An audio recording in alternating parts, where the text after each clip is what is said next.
northern Michigan where people don't like to talk about what happens after dark. The kind of place where stories get passed around quietly, and everyone seems to know someone who's seen something they can't explain. No headlines, no proof, just patterns that keep repeating. Missing hikers, strange noises in the woods, eyes in the dark. What you're about to hear is from someone who didn't believe the stories until he became one of them. So lock up the windows and doors and hunker down tight as you listen in on this first-person account of what's going on in Michigan. I grew up in Reed City, Michigan. Small town, real quiet. You get used to the stillness out here. Woods thick enough to lose cell service, and nights so dark you can't see your hand in front of your face. Folks tell stories up here, not the kind you find in books, more like passed around over bonfires and beers.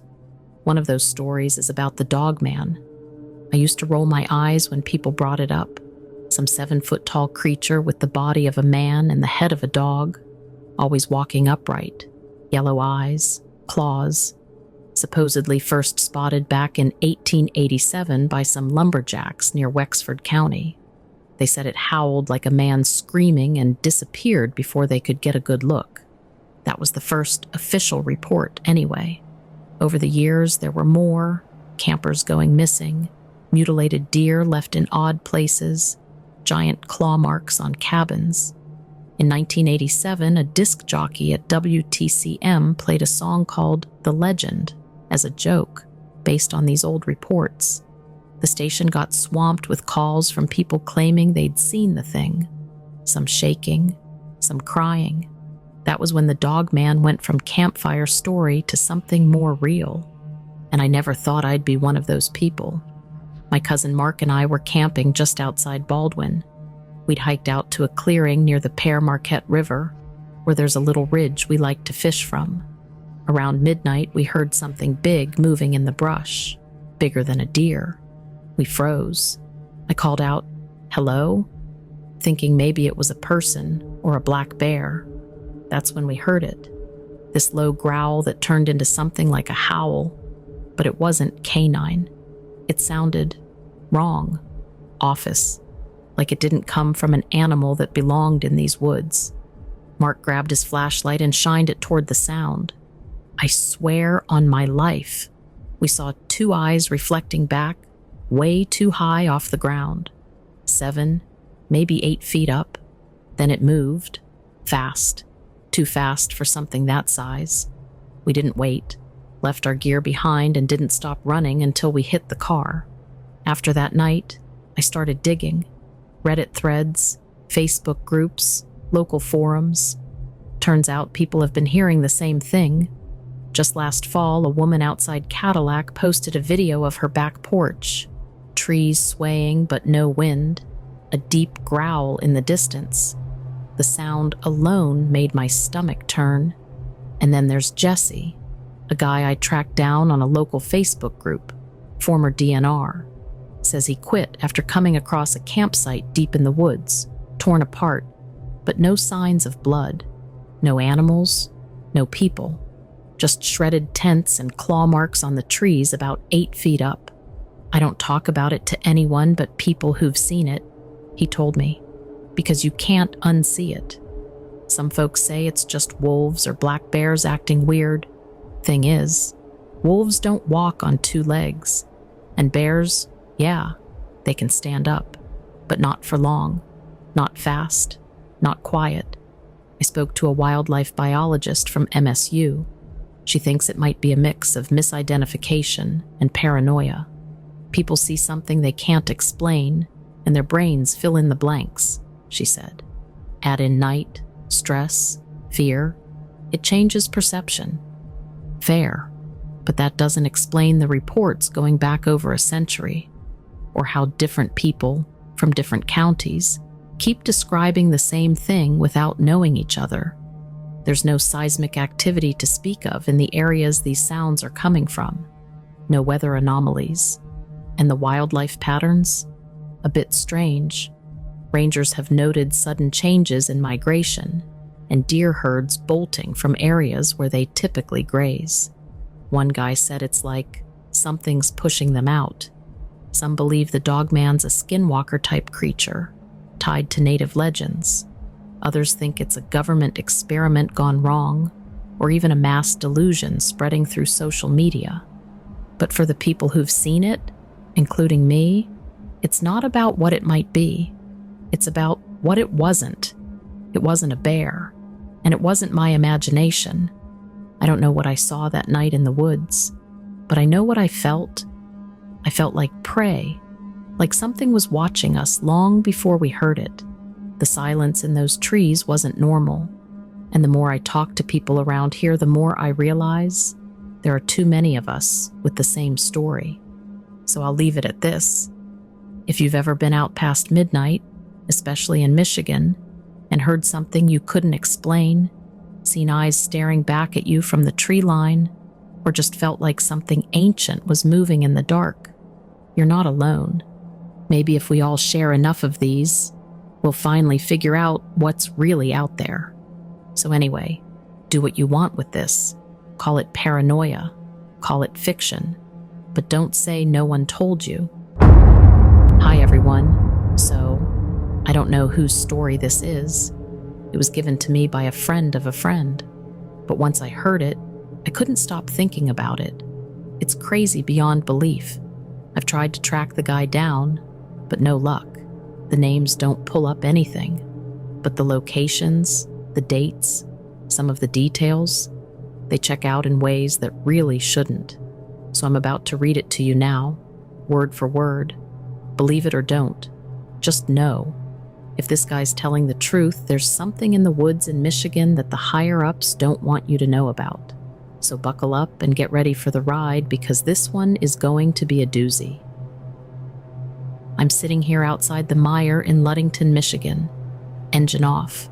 Rain coming down like it's trying to wash the whole place away. I don't care what you do with this. Post it, delete it, laugh at it. Doesn't matter. I just need this story to get out of my head. It was October 14th, 2023, beginning of small game season.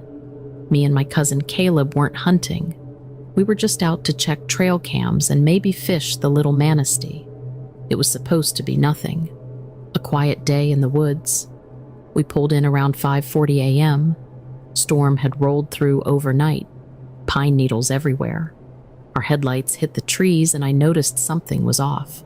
All the reflective tacks we'd nailed up the month before, gone. Clean.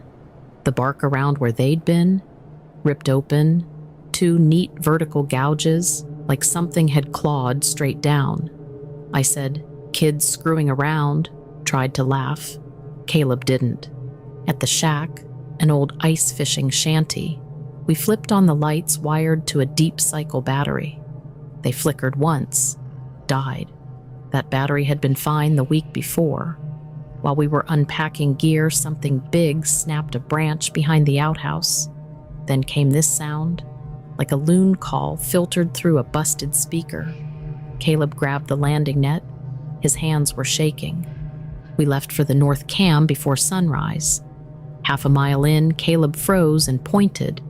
In my headlamp beam was something I still can't explain. Size of a big dog, but squat. Back legs longer than the front. Skin black-gray and wet-looking. No tail, no snout, just a flat face. It was licking our salt block with a quick, twitchy tongue. Humming. Quiet. Steady. I whispered, "Wolverine?" It felt stupid even saying it. Then Caleb clicked his tongue. Reflex. Like calling a dog. The thing stood up, not like an animal. It moved like it was learning how. Elbows out, awkward. Then it dropped and disappeared into the underbrush. Silent. Clean. We checked where it had been. 2 tracks, 4 wide toes and a strange rear spur. Claws curved sideways. I took a photo. The image came out green, blurry, like my phone had glitched mid-click. Pulled the SD card from the camera. First frame, 8:03 a.m. The creature, behind a white-tailed doe. Second frame, the doe's gone. Third frame, massive flash. Then nothing. Card went black. Batteries had been fresh. We pushed toward Boy Scout Pond. Caleb wanted better proof. The woods were dead silent. No birds, no wind. It felt wrong. By 8:45, the rain had stopped. On a skid trail, the smell hit us. Sharp ammonia that made our eyes water. A popple had fallen across the path, branches twisted downward like a cage.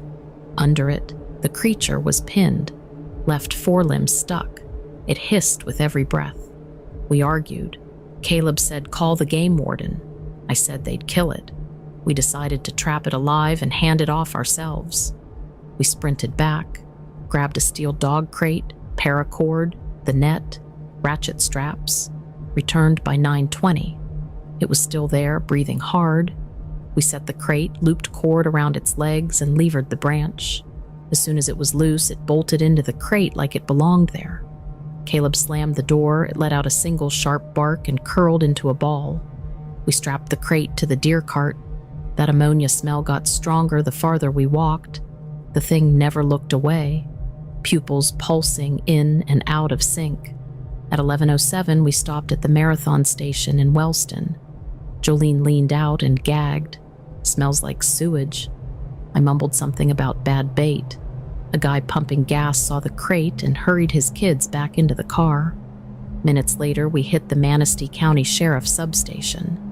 Deputy Bascom came out, mid-sandwich. One look, and he called backup.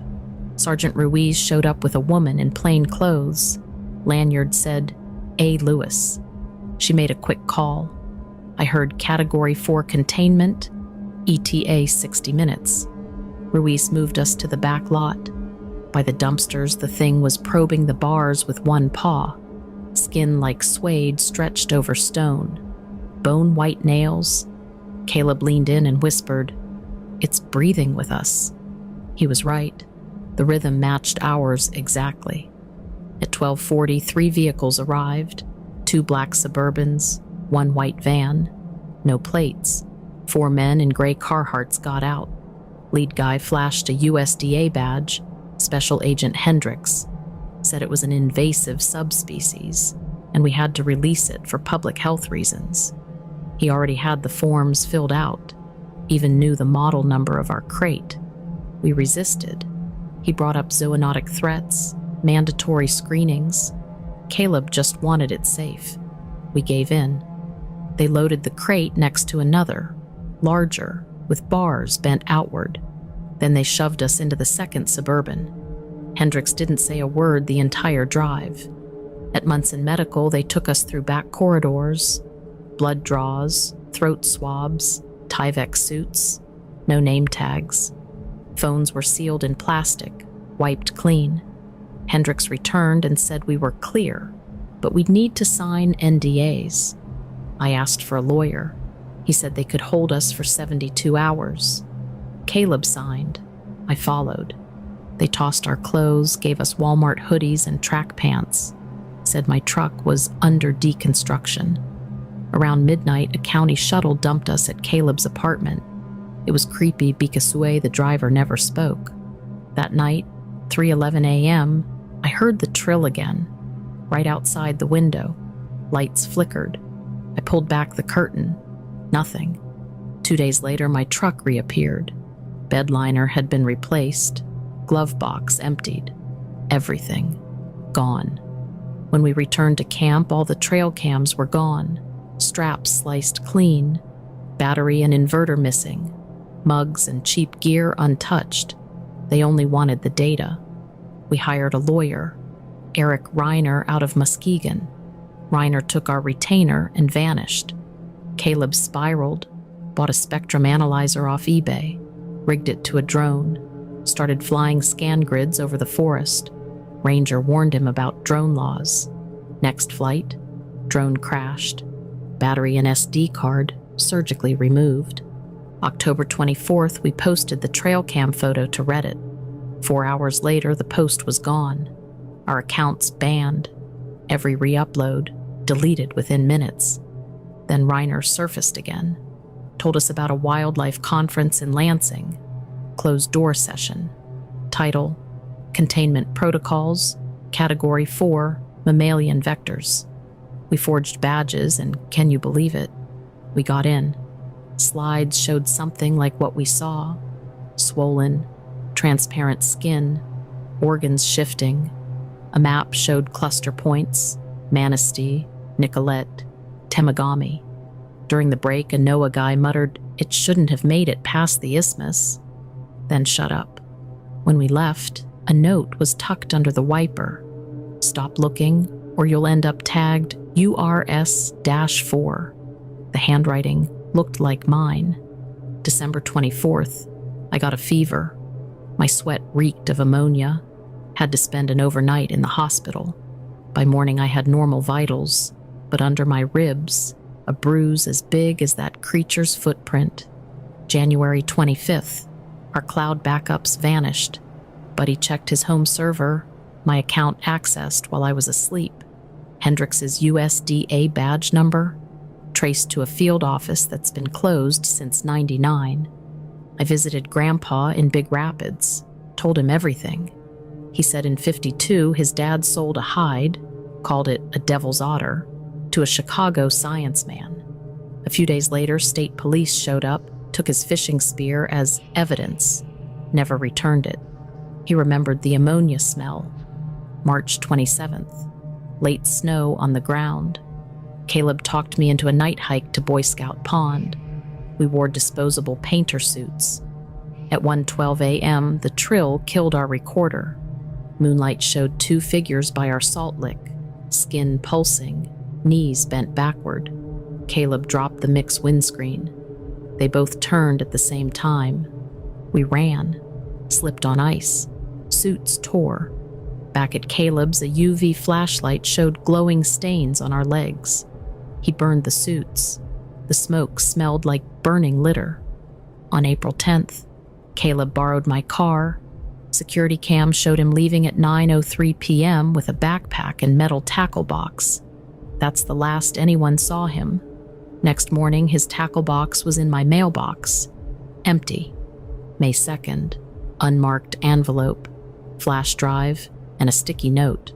Thought you'd want a copy before it disappears again. It was signed by J. The only J I know is Jolene from the gas station. The video was of a hospital hallway. Timestamp, October 14th, 3:02 p.m.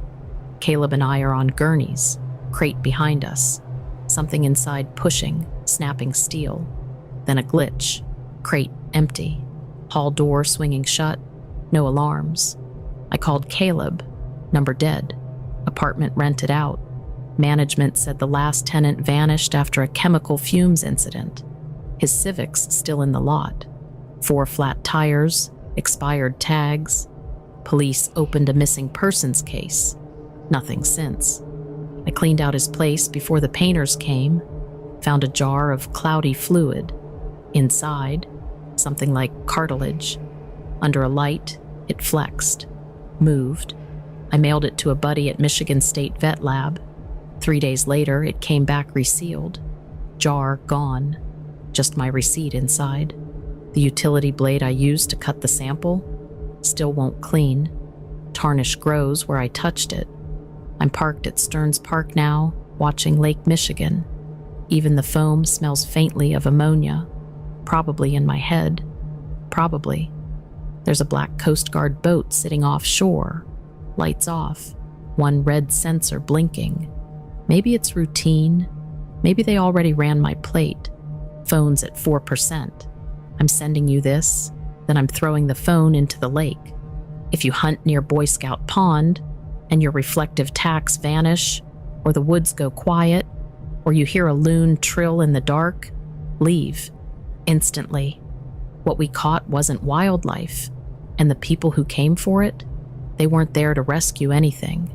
They were there to clean it all up, even us. Remember the place. Remember the date. Watch your friends. That's all for now. Over and out. I've been sitting on this for years, and I decided it might be time to send it your way for your YouTube channel. I'm a retired Ranger School instructor, taught at Fort Benning in the late 80s through much of the 90s, mostly in the Benning phase before soldiers moved on to the mountain phase up in Dahlonega and then to Florida. I never had trouble navigating by night myself.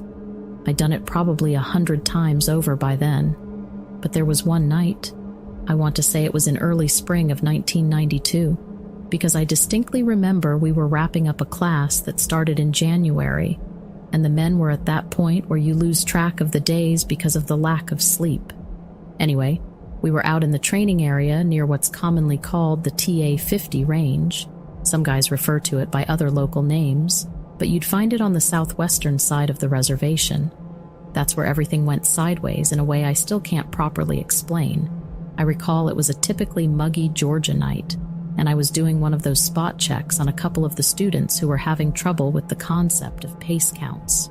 This was all hush-hush because we instructors like to keep the pressure on. If they knew we were out there, they'd adjust their behavior. So I'd been creeping around the perimeter, following the tiny red lens lights I'd occasionally catch a glimpse of as they tried to read their maps or check their compasses with the smallest hint of light. The thing about those black pine forests down there is that once you step off the main roads or the rough trails, it can feel like you're in a completely different world. The undergrowth gets thick, the ground can be uneven, and it's easy to lose sight of the next ridge or any reference point. I'd paused for a moment, trying to get a sense of whichever team was bumbling around a few 100 meters from me, when I heard the strangest bit of noise. It was almost like a rustling, but too heavy to be the usual squirrel or raccoon. I'm talking something that sounded like a grown man, or maybe heavier, skulking around in the brush. Trying to remain calm and not blow my cover as an instructor, I knelt down behind a log. At first, I thought it was one of the students who had gotten lost and was flailing around, except I couldn't see any red flashlight or any gear. The footsteps, if you could call them that, started to move off to my left. Then I heard what I'd swear were wings flapping. Not like the casual flutter of a bird, but something with a lot more heft, a deeper whoosh. I actually felt a single gust of air against my face, the way you do when a big truck blasts past you on the road. I remember thinking, what the hell is that? But I had no answer. I didn't get a glimpse of anything just then, so I chalked it up to nerves and the breeze through the tall pines, except it didn't quite sit right with me. We continued the land nav for another hour or so. The students were spread out. We typically had them in pairs for safety. Around midnight, I want to say maybe 0030 hours, I was on the move again, checking the line from one point to another. There's a cutout or clearing near a small creek bed. It might have been Canoe Creek, though memory fades a bit. I do remember that creek specifically because I'd had to wade through it once when I was a student, and the water came up to my chest in the spring. It's a labyrinth of thick trees on both sides, so your field of vision is pretty narrow, and the moon that night was maybe half full, so not a lot of ambient light. My eyes had adjusted well enough, but I still had to watch every step. I heard that rush of wings again, or at least I perceived it that way. This time it was followed by what I can only describe as a screech, like a hawk's cry but deeper in pitch, and it resonated in my gut. The sound made the hair on the back of my neck stand up. This is where I get a little shaky retelling it because I know how it sounds, and I always prided myself on being calm in those training environments. But I felt my stomach drop, as if everything in me was telling me to get the hell away from that spot. That's a feeling that rarely happened to me in all my years of training. It's that primal fear that things aren't right. I tried to rationalize it. Eglin Air Force Base isn't too far if you're heading south, and sometimes we'd get odd aircraft overhead, or maybe a big owl can sound and feel bigger in the dark than it really is. Except as I moved away from the creek and onto the slight ridge above it, I saw something I still can't bracket into any known shape. It was perched, I guess you'd call it that, on a branch of an old pine. The branch sagged under the weight, so it had to be at least as heavy as an adult man, and it was definitely shaped sort of man-like, but with wings folded down along its back. I keep thinking bat wings, but not like a small bat. It was something massive. The wings seemed angled, almost triangular, sweeping downward behind its shoulders. Shoulders, yes. It had a silhouette that was broad like a human torso. I couldn't see arms separate from the wings at first, or maybe the wings were the arms. It wasn't just my eyes playing tricks. I swear it was physically there. I was about 20 yards away, and it was partially backlit by moonlight. The face, or what I assumed was its face, gave me the distinct impression of large eyes, but I can't claim I saw them shine or glow. Just felt them fix on me in that moment. Now I know how absolutely bizarre that sounds. I've wrestled with whether it was a trick of the light or a bizarre shape in the pine needles, but it moved in such a deliberate way, shifting its weight on that branch. My pulse was in my ears. I remember the taste of adrenaline in my mouth, that metallic tang. The thing let out another kind of chitter or squeak that raised goosebumps all down my arms. I froze. Instead of doing the rational thing and hauling tail, I tried to get a better look by slowly leaning to one side, hoping I could see more outline. Probably a stupid move, because it started unfurling those wings. When it did, I'd guess they spanned maybe 8 to 10 feet across at least. It's so hard to measure in the dark, but it was large. I felt a surge of pure panic, and I genuinely feared for my life if it decided to come at me. I will say I'd never heard any rumor of monsters or winged people around the ranger school training areas. Ghost stories, sure. There were always rumors about certain parts of Fort Benning being haunted, especially near the old prisoner of war camp or near some of the older rotting cabins in the more remote training areas. But nothing prepared me for this. I halfway wanted to call out to see if any of the students were near enough to witness it, but I also didn't want to attract attention.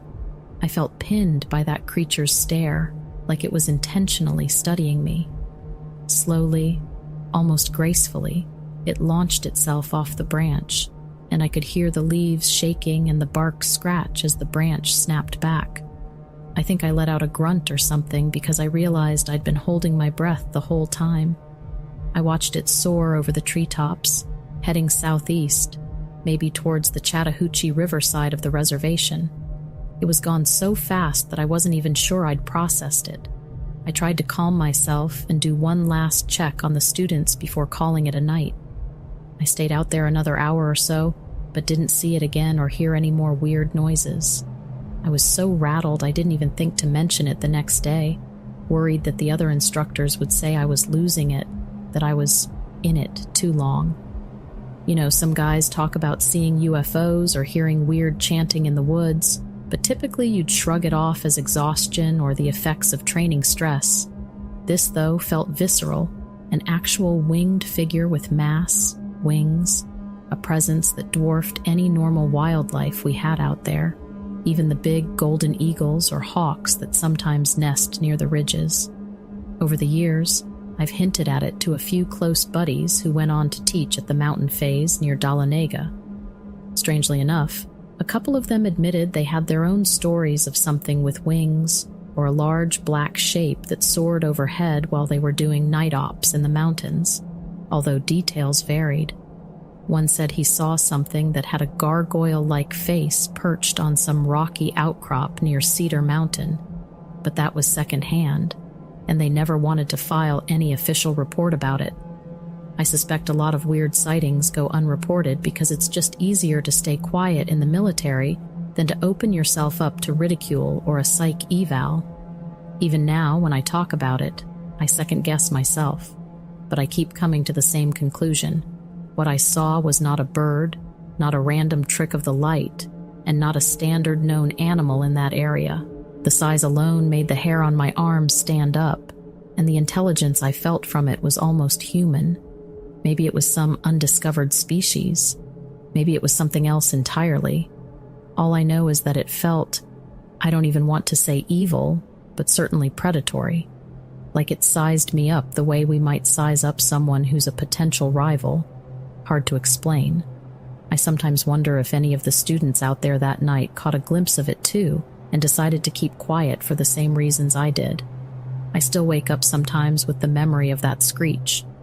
But when I do, I try to tell myself it was just a dream or a leftover from living so many years in an environment where you're constantly on the edge, constantly on guard.